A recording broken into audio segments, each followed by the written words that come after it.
है कि नहीं है? अब तुम 4 लाइन 6 लाइन अगर तुम्हें कैलकुलेट करने की आदत नहीं होगी, नहीं हो पाएगा तुम्हें। तुम एकदम कामचोर हो, आलसी हो, और इस तरीके से सिलेक्शन बहुत मुश्किल है। समझ में आया कि नहीं आया? कई लोग कहते हैं कि एमा स्टार का बस यहाँ काम आता है, एग्जाम में काम नहीं आता। ऐसे भी लोग कहते हो, गधे हैं वो भी, क्योंकि वो सोचना ही नहीं जानते कैसे काम नहीं आता। हर साल 5 सवाल मैं बिना कैलकुलेशन के निकाल के दिखा दूंगा, लेकिन सॉल्व करके दिखा दूंगा हर साल 4 से 5 सवाल, और जो कि एक एक पेज का कैलकुलेशन होता है, एक एक पेज का कैलकुलेशन होता है, लेकिन मैं उसको एक लाइन में सोच के करना तुम्हें सिखा रहा हूँ। और किया भी है, कैप्स्टर में ऐसे सवाल किए हैं, एनएलएम में किए हैं, रोटेशन में किए हैं, हर चैप्टर में ऐसे सवाल किए, करंट इलेक्ट्रिसिटी में सर्किट एनालिसिस पे किया है। हाँ, ऐसे सवाल होंगे, लेकिन उस 5 सवाल से सिलेक्शन तो नहीं होगा। बात समझिए, उस 5 सवाल से सिलेक्शन तो नहीं होगा। सिलेक्शन कितने सवाल करने से होंगे? कम से कम 40 सवाल करने से होंगे। तो 5 सवाल जो आपके छूट सकते थे क्योंकि उसमें लेंथी कैलकुलेशन बहुत ज्यादा है, या 5 सवाल आप सॉल्व नहीं कर पाते, या उसमें समय ज्यादा लगता, उसको आप जल्दी कर ले, तो 25 नंबर जो आपको आधे घंटे में मिल सकते थे वो 5 मिनट में 10 मिनट में मिल सकता है। जो आप छोड़ सकते थे वो मिल जाएगा, लेकिन 25 नंबर ही मिलेगा, 20 नंबर ही मिलेगा, उससे सिलेक्शन नहीं होगा। उससे आपकी स्पीड बढ़ेगी, समय बचेगा, जो सवाल छूट सकता था वो हो जाएगा। बाकी के जो 40-45 सवाल है वो आपको कलम घिस के ही सॉल्व करना है। इस चीज को पैरेलली आप याद रखिए। बिना, अरे भाई देखो, 2 तरह के सवाल होते हैं। एक सवाल में क्या होता है कि मास m1 दिया होता है, डाइलेक्ट्रिक कांस्टेंट की वैल्यू k1 दी हुई होती है, तो m1 k1 को आप कुछ क्रिटिकल वैल्यू एज्यूम कर सकते हो, m2 के बराबर है या k1 k2 के बराबर है। लेकिन ऐसे सवाल पूरे 50 में से 4-5 होंगे। 45 सवाल कैसे होंगे? 45 सवाल होंगे जिसमें m1 का वैल्यू 20 kg दिया होगा। अब 20 kg को 0 kg तो नहीं मान सकते। समझ रहा हूं मैं क्या कह रहा हूं? तो चीजें दोनों जरूरी है, क्योंकि रफ्तार भी बढ़ाना है आपको, तो वो चीजें भी जरूरी है।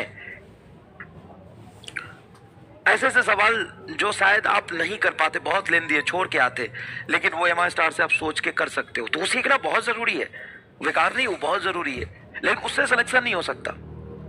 और पैरेलली सिर्फ कलम घिसने से भी सिलेक्शन नहीं हो सकता, क्योंकि कलम घिस घिस के सॉल्व करके तुम 50 60 70 नंबर लाओगे। एमआई स्टार का तड़का और लगा दोगे तो 4-5 सवाल और अच्छे, जो मुश्किल है दूसरों के लिए वो आपके लिए बहुत आसान है, तो आपका सिलेक्शन हो सकता है। साम दाम दंड वेद का नाम सुना है?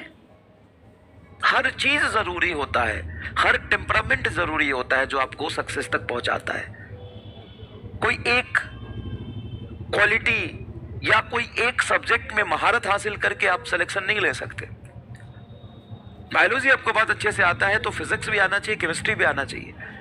बॉटनी, जूलॉजी, फिजिक्स, केमिस्ट्री में से तो 3 तो तुम्हारा सुपर स्ट्रांग होना चाहिए, और एक तुम्हारा एवरेज भी है तो काम चल जाएगा, लेकिन वो एवरेज एवब एवरेज होना चाहिए, एकदम बर्बाद नहीं होना चाहिए। सब कुछ बैलेंस होना चाहिए। बायोलॉजी तुम्हें फटाफट रटना भी आना चाहिए, फिजिक्स में तुम्हें दिमाग लगा के समझना आना भी आना चाहिए, ऑर्गेनिक तुम्हें रटना आना चाहिए, इनऑर्गेनिक रटना आना चाहिए, फिजिकल के सवाल में कैलकुलेशन और मजदूरी करना भी आना चाहिए, एवा स्टार से डायमेंशन एनालिसिस से फॉर्मूला याद रखना आना चाहिए, और क्रिटिकल एनालिसिस से आंसर निकालना आना चाहिए, और गुना भाग भी करना आना चाहिए। सब चीज का मिश्रण होगा ना, तब जाके सिलेक्शन होगा।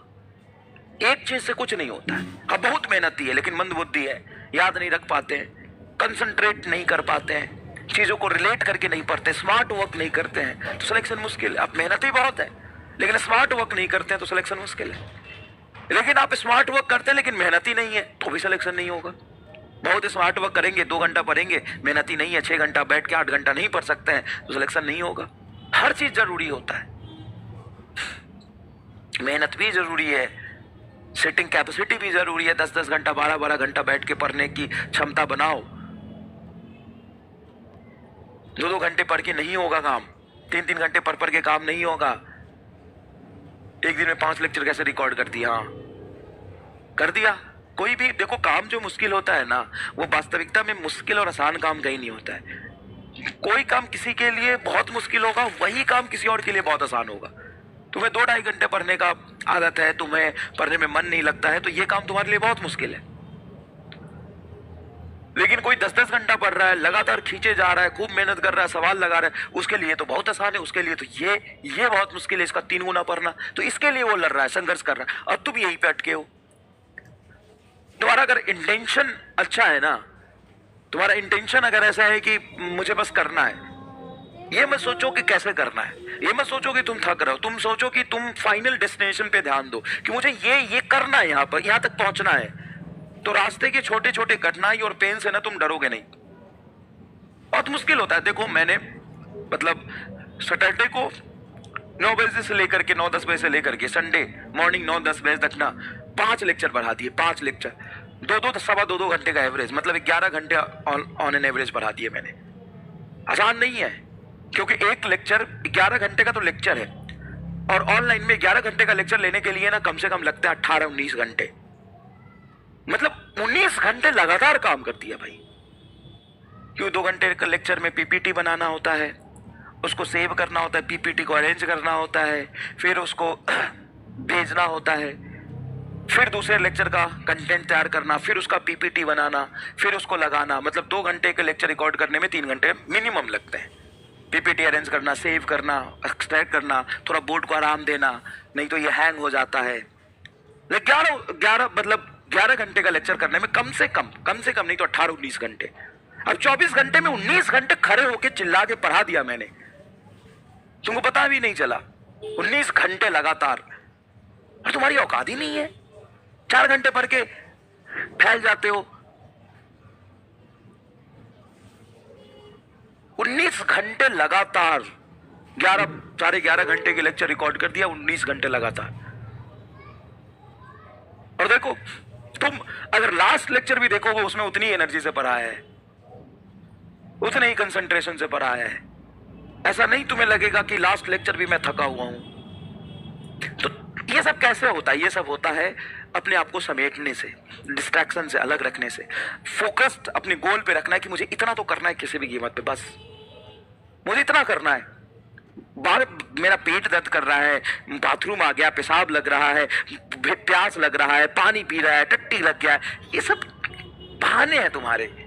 5-5 मिनट में ओहो थोड़ा सा फ्रेश एयर चाहिए, थोड़ा सा माइंड को रिफ्रेशमेंट चाहिए, हैंग कर गया, अरे थोड़ा सा प्यास लग गया है, अरे थोड़ा सा रिफ्रेशमेंट, थोड़ा सा मूड फ्रेश। ये बकवास बातें हैं। अपने गोल पे ध्यान दो, मुझे इतना करना, उससे पहले उठना ही नहीं, बात खत्म।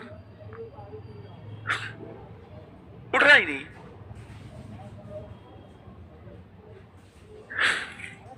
पांच मिनट में प्यास लगता है तुम्हें, जितना पानी पियोगे उतना बाथरूम जाओगे, पानी कम पियो, फिर बहाने चाहिए। और मतलब इसमें एक्साइटमेंट होना चाहिए ना, यार इतना कर लिया, बस इतना करेंगे और मजा आएगा, फिर कॉन्फिडेंस आता है। और चाहे ये तुम्हारी मजबूरी हो या तुम्हारा शौक हो, अगर तुम डॉक्टर बनना चाहते हो तो ये करना पड़ेगा।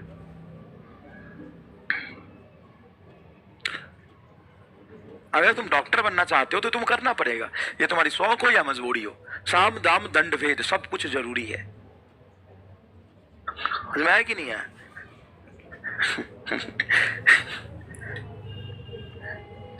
और तुम जैसा सोचोगे ना कि ये मतलब मैं थक जाऊंगा, तो तुम थक जाओगे। तुम सोचोगे तुम्हें प्यास लगा तो तुम्हें प्यास लगेगा। तुम सोचोगे नहीं मुझे ये गोल पूरा करना है, तो तुम पढ़ते रहोगे, करते रहोगे। वो तो मैं मजाक कर रहा था। टट्टी लग जाएगी तो कोई क्या करेगा सर? तुम्हारा ध्यान ही हुआ होगा तो लगी जाएगी। फिजिक्स पे ध्यान देने के बजाय इधर उधर ध्यान